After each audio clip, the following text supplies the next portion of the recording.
दोस्तों कंपटीशन दोस्त चैनल में आपका हार्दिक स्वागत है। दोस्तों आज हम बात करने वाले हैं भिन्न की। ठीक है, भिन्न क्या होती है, कितने टाइप की होती है, कैसे इसको जोड़ते और घटाते हैं, ठीक है, और कैसे इसका गुणों का भाग होता है, सारी चीज़ें हम जानेंगे। इसका जोड़ने और घटाने की हम बहुत ही अच्छी विधि बताएंगे, और जो खासकर जो मिश्रित भिन्न होती है, संयुक्त भिन्नों को कैसे जोड़ते हैं उसका एक बहुत ही अच्छा हम तरीका बताएंगे। ठीक है, जो लोग अक्सर नहीं बताते हैं। तो चलिए दोस्तों शुरू करते हैं।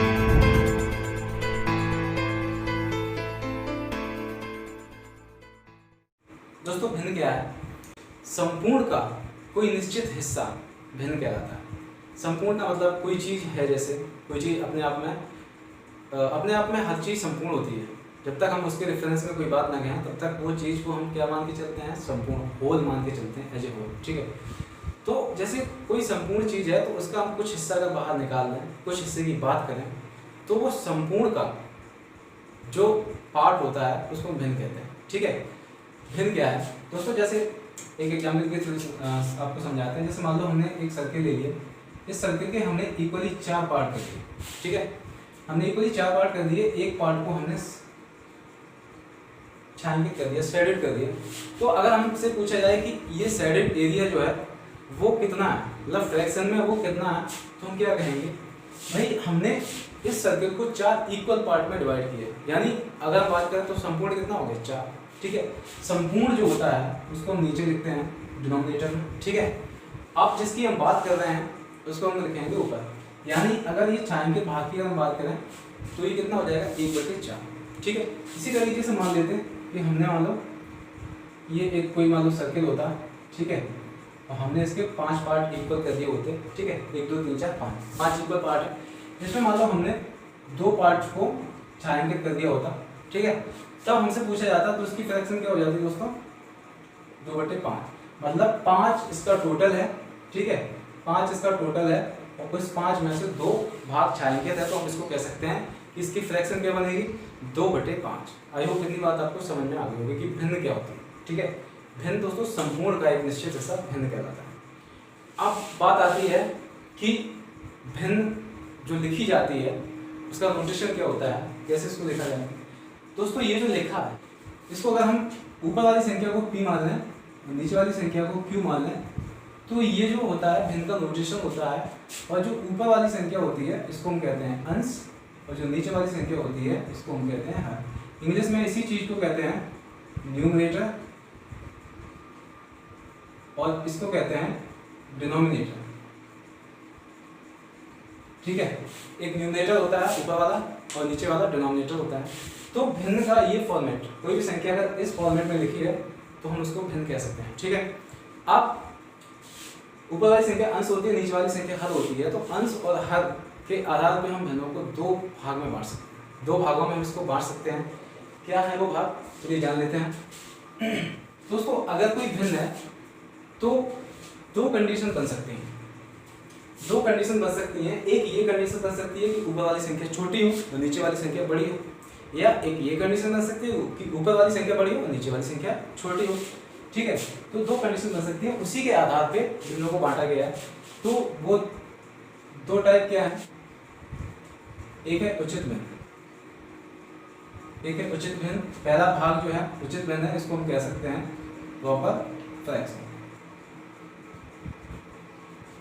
इसको हम कह देंगे प्रॉपर फ्रैक्शन।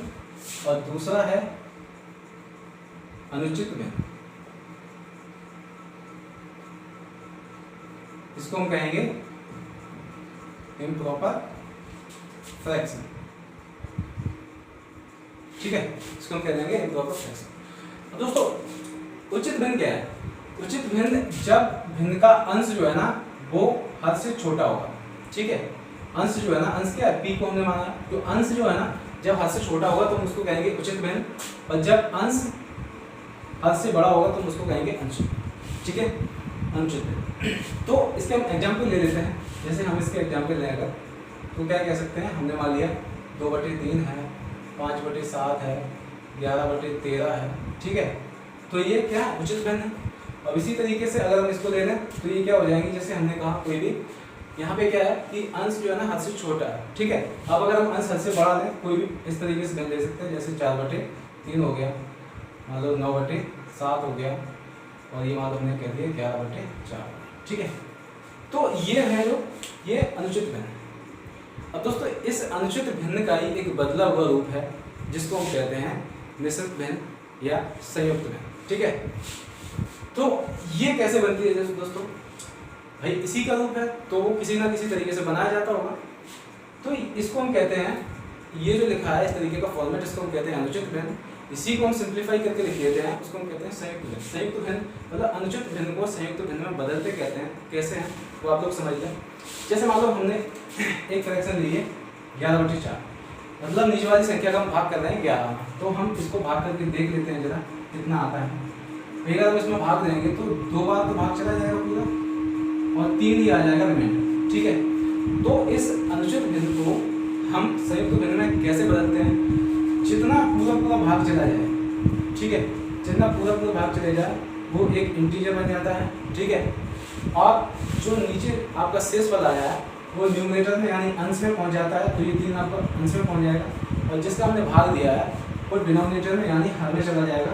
तो अगर हम देखें तो इसका ये फॉर्मेट जो है ना, इसको हम कहते हैं संयुक्त भिन्न या मिश्रित भिन्न। ठीक है, तो इसका तीसरा जो है ना फॉर्मेट वो क्या बन जाता है, संयुक्त भिन्न। संयुक्त भिन्न, ठीक है, इसको हम कहते हैं मिक्स्ड फ्रैक्शन। ठीक है, इसको हम कहते हैं मिक्स्ड फ्रैक्शन। तो दोस्तों ये जो भिन्न होती है अनुचित भिन्न, इसी का बदला हुआ रूप है मिश्रित भिन्न या संयुक्त।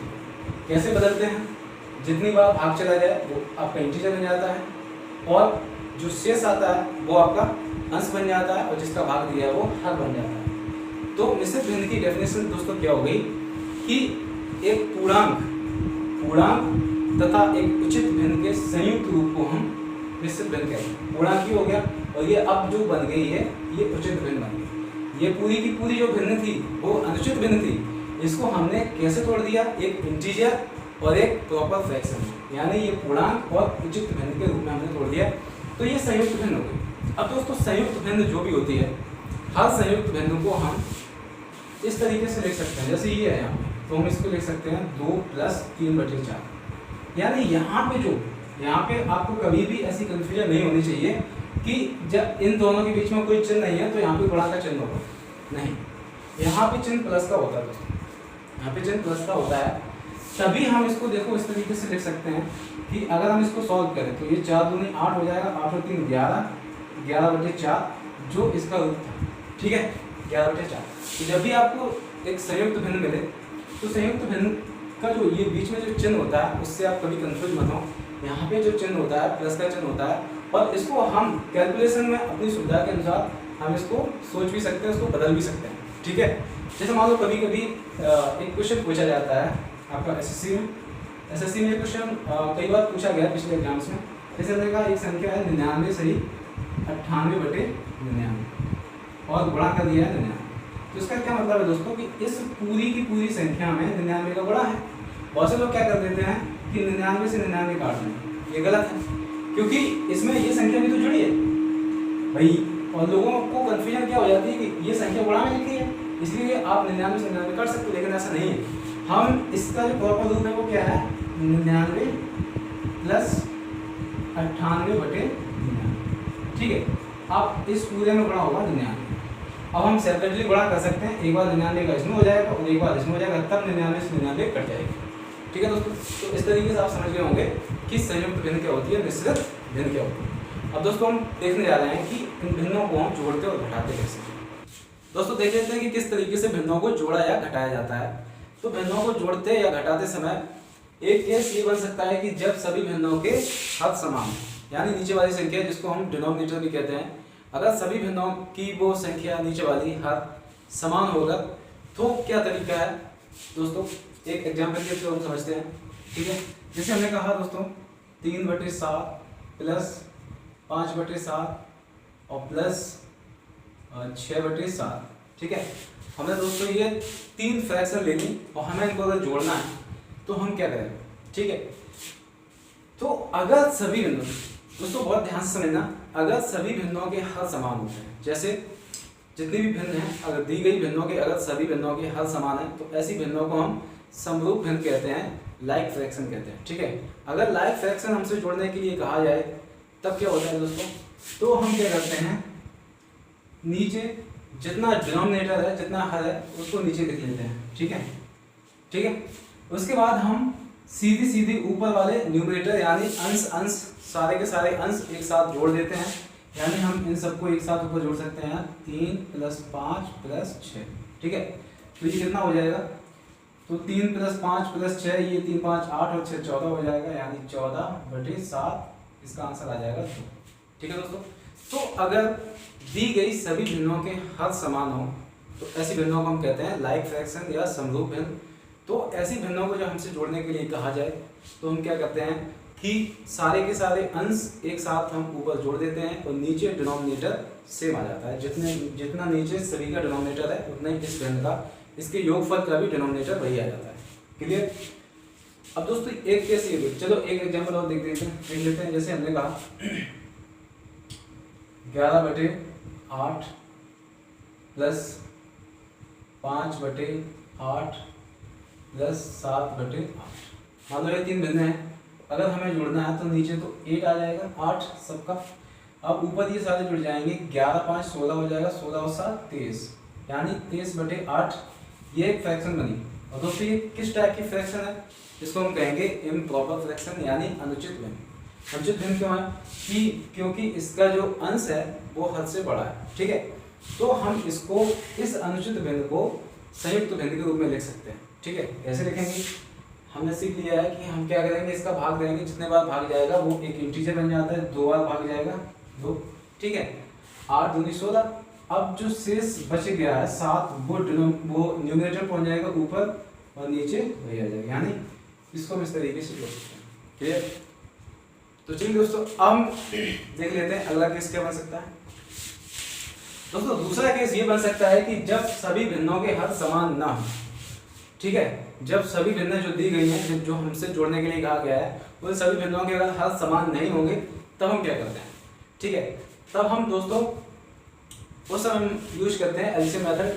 तो एलसीएम मेथड हम कैसे यूज करते हैं एक जान लेते हैं। जैसे सपोज करो हमसे जोड़ने के लिए कहा गया 5/6 + 3/4 + 9/16। ठीक है, हमसे ये संख्या जोड़ने के लिए कहा गया। जैसे तो हम दोस्तों क्या करेंगे, अभी हम देख रहे हैं कि इनके जो डिनोमिनेटर हैं, इनके जो हर है वो सभी के समान नहीं है। इस स्थिति में हम क्या करते हैं, जो जितनी भिन्न हमें दी गई हैं उन सभी के जो हर होते हैं उन सभी हरों का हम एलसीएम लेते हैं। ठीक है, तो एलसीएम कैसे लेते हैं और जल्दी एलसीएम कैसे लेते हैं, ठीक है, वो हम वीडियो पहले बना चुके हैं। तो जिन लोगों ने वो वीडियो ना देखा हो, हम डिस्क्रिप्शन बॉक्स में इसका लिंक दे देंगे, आप लोग वो वीडियो जरूर देखें। उसमें हमने बताया कि किस तरीके से हम एलसीएम बहुत जल्दी मतलब ले सकते हैं। जो उसकी विधि होती है उसको छोड़ के हमने एक ऐसी विधि बताई है जिससे आप एलसीएम और एचसीएफ बहुत आसानी से ले सकते हो, 1 से 3 सेकंड में, बहुत आसानी से। चलिए दोस्तों देख लेते हैं इसको हम कैसे सॉल्व करेंगे। तो हम क्या करेंगे, इसका हम एलसीएम लेंगे। ठीक है, एलसीएम लेंगे तो इसका एलसीएम कितना हो जाएगा, जो नॉर्मल विधि है वो देख लेते हैं, 4, 6 और 16। ठीक है, हम क्या करते हैं, ये मेथड होता है दोस्तों, ये होता है डिवीजन मेथड। ठीक है, जो डिवीजन मेथड होता है इसमें हम क्या करते हैं, इसमें हम जो प्राइम नंबर्स होते हैं अभाज्य संख्याओं उससे हम भाग देते हैं। तो पहली प्राइम नंबर क्या होता है, 2 से भाग देंगे तो ये 2 बार चला जाएगा, ये 3 बार चला जाएगा और ये 8 बार चला जाएगा। इसके बाद फिर से 2 से देंगे तो ये 1 बार चला जाएगा। और दोस्तों जिस संख्या में भाग नहीं जाता उसको हम एज इट इज लिख देते हैं, ये 3 और ये 4 बार चला जाएगा। फिर से 2 का देंगे तो ये 1, 3 और ये 2, अभी भी 2 का चला जाएगा, 1, 3 और ये 1 हो जाएगा। अब के बाद 3 से चला जाएगा तो 1, 1, 1। दोस्तों इन सभी संख्याओं का जो मल्टीप्लिकेशन होता है वही इन सभी संख्याओं का एलसीएम होगा। ठीक है, तो ये कितना हो जाएगा, 2 दूनी 4, 2 दूनी 8, 2 16 या 48। तो हमें पता चल गया कि जो भिन्नों के जो हद दिए गए हैं उन सभी का एलसीएम कितना है, 48, 48। तो वही 48 हम नीचे डिनोमिनेटर में लिखते हैं, योगफल के डिनोमिनेटर। ठीक है, अब दोस्तों जो ये होता है प्रोसेस, उसमें थोड़ा सा दिक्कत होती है लड़कों को समझने में, बच्चों को ये होती है। तो हम लोग क्या करते हैं कि नियम ये है कि पहले हम इस डिनोमिनेटर का, ये जो हर है इसका हम इसमें भाग देंगे, जो भागफल आ जाएगा उसका गुणा हम करेंगे इसमें, ठीक है, इसके न्यूमरेटर यानी अंश में। मतलब इस दी गई जो ये जितनी भिन्न दी गई हैं उनके सभी हरों का इसमें भाग देंगे, जो भागफल आ जाएगा उसका हम गुणा करेंगे इन सभी भिन्नों के अंशों से, तो जो गुणनफल आएगा उसको हम ऊपर जोड़ेंगे, ठीक है। तो थोड़ा सा समझने में इसको दिक्कत होती है, तो आप लोग क्या किया करिए, पहले तो आप इस तरीके से सीखिए कि आप ये सब ना करके सीधा सीधा क्या करिए, इन सभी भिन्नों में ऊपर अंश में सभी भिन्नों में आप 48 का मल्टीप्लाई कर दीजिए, यानी जितना एलसीएम आया है उतने का ही आप सभी में मल्टीप्लाई कर दीजिए। तो दोस्तों हम क्या करते हैं, हम 5/6 में हम 48 का करते हैं मल्टीप्लाई, मतलब इस भिन्न में हमने 48 का मल्टीप्लाई किया, उसके बाद प्लस इस वाली भिन्न में भी हम 48 का मल्टीप्लाई कर देते हैं, और प्लस अब जो ये बची है इसमें भी हम 48 का मल्टीप्लाई कर देते हैं, ठीक है।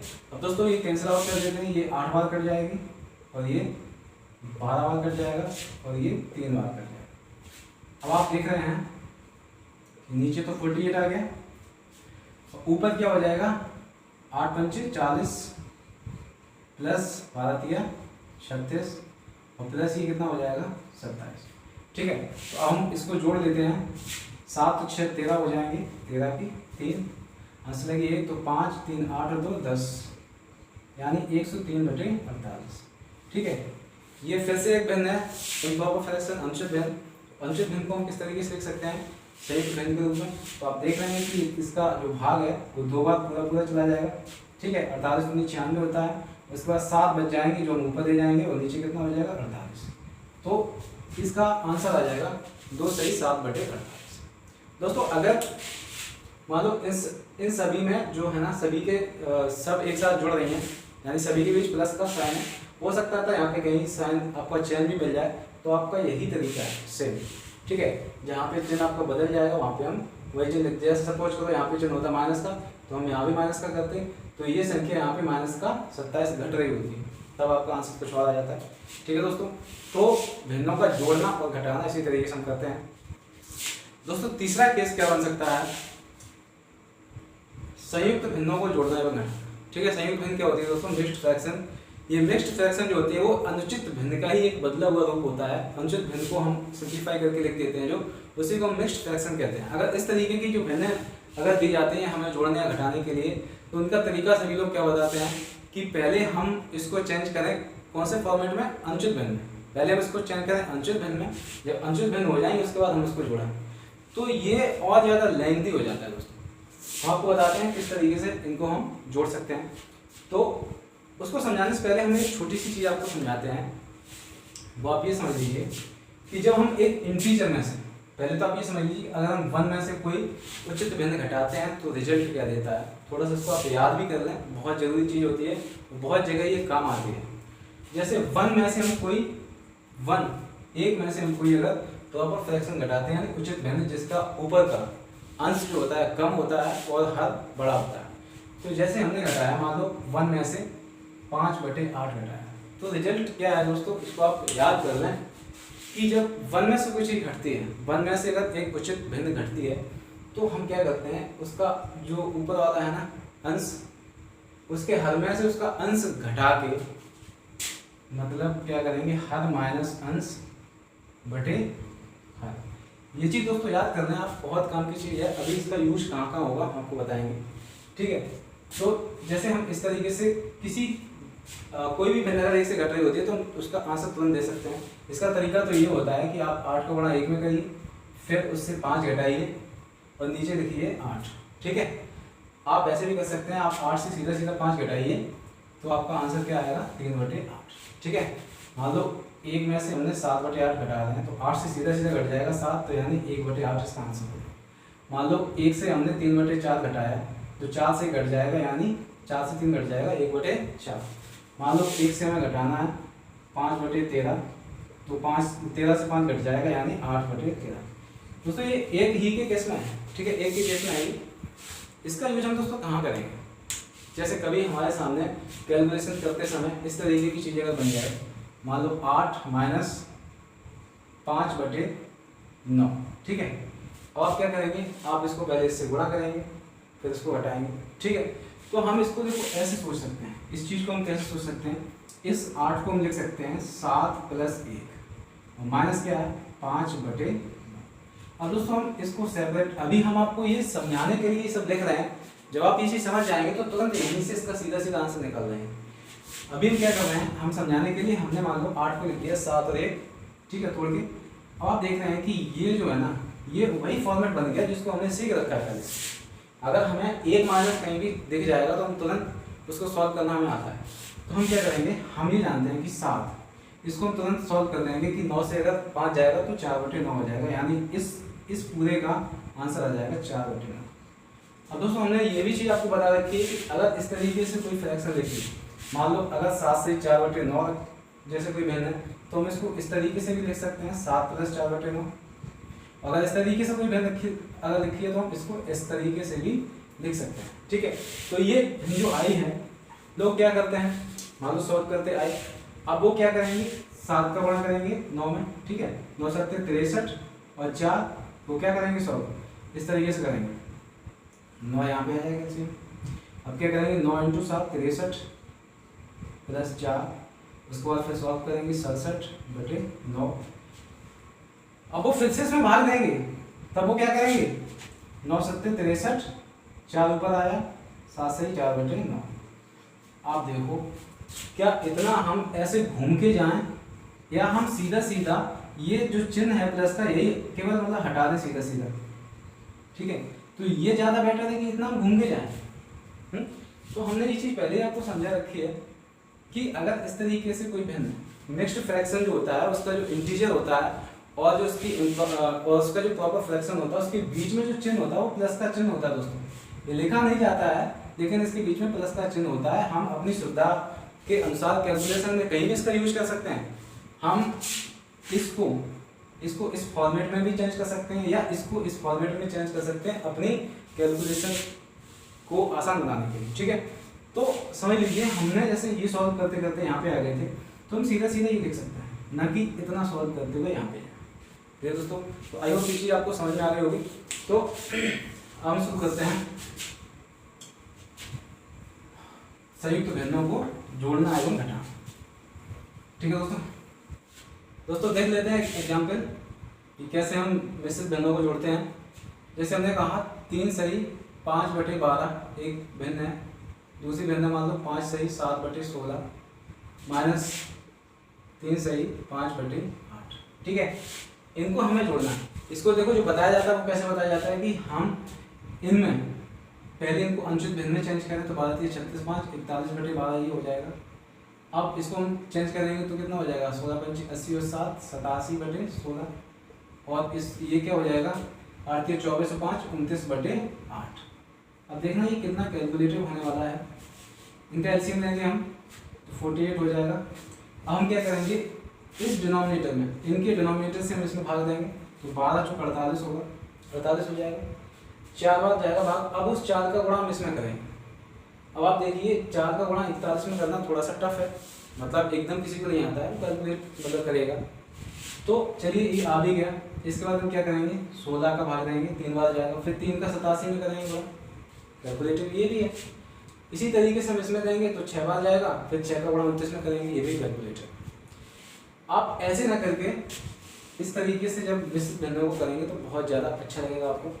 आप क्या करें मान लो ये भिन्न है 3 सही 5/12 प्लस, चलिए इसको पहले सॉल्व कर देते हैं। ठीक है, कितना आंसर आता है तो 12 × 48 हुआ था, इसमें जब गुणा करेंगे तो 164 आएगा ये, प्लस इसमें 16 3 48 हुआ। अब इसमें कितना आ जाएगा 8 3 24 7 3 21 यानी 261 और ये कितना आ जाएगा 8 6 48 29 छक्का यानी 18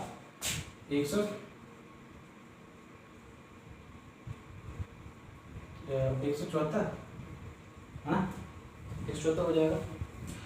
तो अब हम इसको जब सॉल्व करेंगे तो ये आ जाएगा -10। इन दोनों को सॉल्व करने पे -10 आएगा क्योंकि ये इससे 10 बड़ा है। ठीक है, माइनस का अब वो इससे घट जाएगा तो 251 आ जाएगा, 251/48। ठीक, अब ये कितने बार चला जाएगा दोस्तों, ये 5 बार चला जाएगा।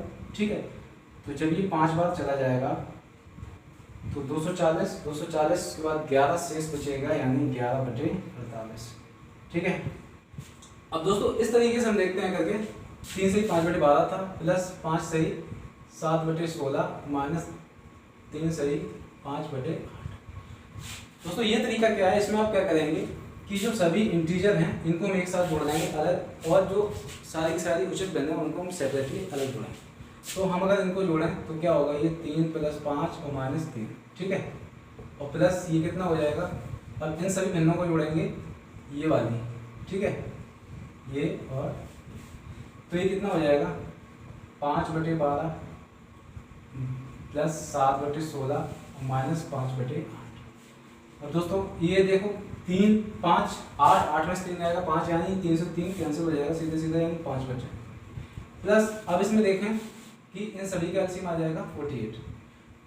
अब देखो जहाँ पे आपको इतनी बड़ी कैलकुलेशन करनी पड़ रही थी, यहाँ पे आप देखेंगे कि 12 × 48, 4 × 5 करना हमें बहुत आसानी से आता है, 4 × 5 = 20 हो जाएगा।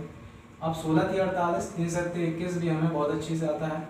8 × 6 = 48 और 6 × 5 = 30 भी हमें अच्छे से आता है। ठीक है, ये हो जाएगा। अब आप देख रहे हैं यहाँ पे कि 5 ही आया। अब इसको आप सॉल्व करेंगे तो आप देखेंगे कि 20 और 21 41 हो जाएगा, 41 से 30 जाएगा तो 11 आ जाएगा, यानी 11/48।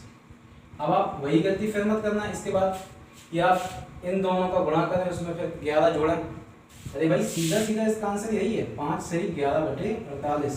दोस्तों अब जान लेते हैं कि भिन्नों का गुणा एवं भाग कैसे होता है। जैसे समझ लो कि हमें दो भिन्न है, ठीक है, दो भिन्नों का हमें गुणा करना है। जैसे मान लो एक भिन्न A/B है और दूसरी C/D है, A/B और C/D मान लो दो भिन्न है। हमें इनका अगर गुणा कराना है तो बहुत ही सिंपल, सबसे सिंपल यही चीज़ है। मान लो कि क्या करते हैं हम, इसमें क्या होता है कि अंशों अंशों का गुणा और हरों हरों का गुणा आपस में लिख देते हैं। ठीक है, तो अगर हम इन दोनों का गुणा कराएंगे तो कितना हो जाएगा, A/C AC और B/D BD। ठीक है, जैसे कोई एग्जाम्पल मान लो, जैसे हमने कहा 3/8 गुणा 5/7।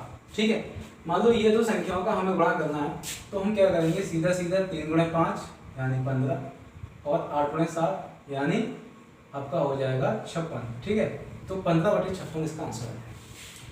दोस्तों ऐसी कैलकुलेशन करते समय जो भिन्न अगर दो गुणा में हो, ठीक है, तो हम ये भी कर सकते हैं अगर कुछ कॉमन है, अगर किसी भी न्यूमरेटर में और किसी भी डिनोमिनेटर में आपस में अगर कोई भी संख्या कॉमन होती है तो हम उसको कैंसिल आउट कर सकते हैं। जैसे सपोज करो, अभी इसमें तो कुछ कॉमन था नहीं, सपोज करो हमने कहा ये 3/4 एक भिन्न है, हमने कहा ये 8/15 ये एक दूसरी भिन्न। ठीक है, तो हम क्या कर सकते हैं, इस 4 से, जरूरी नहीं है कि 4 से इसके ऊपर वाली संख्या ही कटे। ठीक है, इस 4 से ऊपर वाला कोई भी न्यूमरेटर अगर कट रहा होता है या इन दोनों में से कॉमन से कोई कट रहा होता है तो हम उससे काट लेते हैं। जैसे मान लो अगर हम देखें कि 4 एकम 4 और 4 दूनी 8 हो जाएगा ये। ठीक है, अब ये कट जाएगा 3 एकम 3 और 3 पंचे 15, तो हम क्या लिख सकते हैं इसको 2/5। ठीक है, इसको इस तरीके से लिख सकते हैं। तो अगर हमें मान लो जो भिन्न हमने गुणा में लिखी है उनके न्यूमरेटर और डिनोमिनेटर में कुछ भी कॉमन नहीं होता है, तो सीधा सीधा उनके न्यूमरेटर का गुणा अपॉन में उनके डिनोमिनेटर का गुणा, यानी अंशों का गुणा ऊपर और नीचे हरों का गुणा, इस तरीके से हम करते हैं। अगर कुछ कॉमन होता है तो हम काट सकते हैं। ठीक है, अब भाग की बात आती है दोस्तों, तो भाग क्या होता है, ये तो गुणा है। भाग में क्या होता है दोस्तों, हमने मान लिया कि एक भिन्न है A/B, इसमें हम भाग कर रहे हैं C/D का, इसमें हम भाग कर रहे हैं C/D। तो दोस्तों हमें कुछ नहीं करना है, हमें क्या करना है, भाग क्या होता है, आप सीधा सीधा ये समझिए कि भाग क्या होता है, जो जिस भिन्न का हम भाग दे रहे हैं उसके रेसिप्रोकल का गुणा है। रेसिप्रोकल होता है व्युत्क्रम। ठीक है, तो अगर हमें इसका भाग करना है तो हम क्या कर सकते हैं, हम ये जो पहली वाली भिन्न है जिसमें हमें भाग देना है वो हम वैसे ही लिख देंगे A/B। अब जिस भिन्न से हम भाग दे रहे हैं, जिस भिन्न से भाग दे रहे हैं, किससे दे रहे हैं, इससे। ठीक है, तो जिस भिन्न से हम भाग दे रहे हैं उसके उल्टे का गुणा कर दो। ठीक है, उसके उल्टे का गुणा कर दो, तो इस भिन्न की उल्टी क्या हो जाएगी, अभी C/D है, उल्टा कर देंगे तो क्या हो जाएगी D/C। तो इस तरीके से हम भाग भी बहुत आसानी से कर सकते हैं। जैसे सपोज करो हमने लिया कि हमने कहा मान लो 5/16 एक भिन्न है, हमें इसमें भाग देना था मान लो 3/8 का, ठीक है। 3/8 का मान लो हमें इसमें भाग देना। तो हम क्या कर सकते हैं, इसको हम इस तरीके से सॉल्व कर सकते हैं। जो भिन्न है ये 5/16, इसको हम ऐसे ही लिखेंगे। आप ध्यान रखिए कि जो भिन्न, जिस भिन्न को हमें उल्टा करके लिखना है, जिसका रेसिप्रोकल हमें उसके गुणा में लिखना है, वो वाली भिन्न होगी जो भाग के बाद में चिन्ह में लिखी होगी, ठीक है, भाग के बाद, ठीक है। वो वाली भिन्न को हम उल्टा करते हैं तो, और ये चिन्ह बदल जाता है, जो भाग हो जाएगा, जो भाग था अब वो गुणा हो जाएगा और ये भिन्न उल्टी होकर लिख जाएगी, यानी ये हो जाएगा 8/3, ठीक है। तो 8 से ये चीज़ कैंसिल हो जाएगी तो आपका आंसर आ जाएगा 5/6, ठीक है। तो आई होप समझ में आ गया होगा आपको कि कैसे भिन्नों का गुणा करते हैं और कैसे भाग करते हैं, ठीक है। तो दोस्तों ये था फ्रैक्शन के बारे में। तो दोस्तों फ्रैक्शन के बारे में हमने पूरी कोशिश की है कि आपको बेहतर तरीके से समझाया जा सके। और दोस्तों अगर आपको ये वीडियो अच्छा लगा हो तो प्लीज़ आप इसको लाइक करें और अपने दोस्तों के साथ शेयर करें जो मैथ में वाकई कमज़ोर हैं, ठीक है। और दोस्तों आपका लाइक और कमेंट बहुत ज़्यादा मोटिवेट करता है हमें कि हम आपको अच्छे से अच्छा कंटेंट दें। तो दोस्तों अगर आपको वीडियो अच्छा लगा करे तो प्लीज़ लाइक और शेयर कर दिया करिए। और आप कोई भी अगर इस चैनल पे नया है तो प्लीज़ इसको सब्सक्राइब कर लें और सब्सक्राइब बटन के जो बगल में बेल आइकन होता है उसको भी प्रेस करना मत भूलें, ताकि हम जब भी कोई नया वीडियो डालें आपके पास उसका नोटिफिकेशन पहुँचे सबसे पहले, ठीक है। दोस्तों फिर मिलते हैं ऐसे ही एक नई वीडियो के साथ, तब तक के लिए पढ़ते रहिए, धन्यवाद।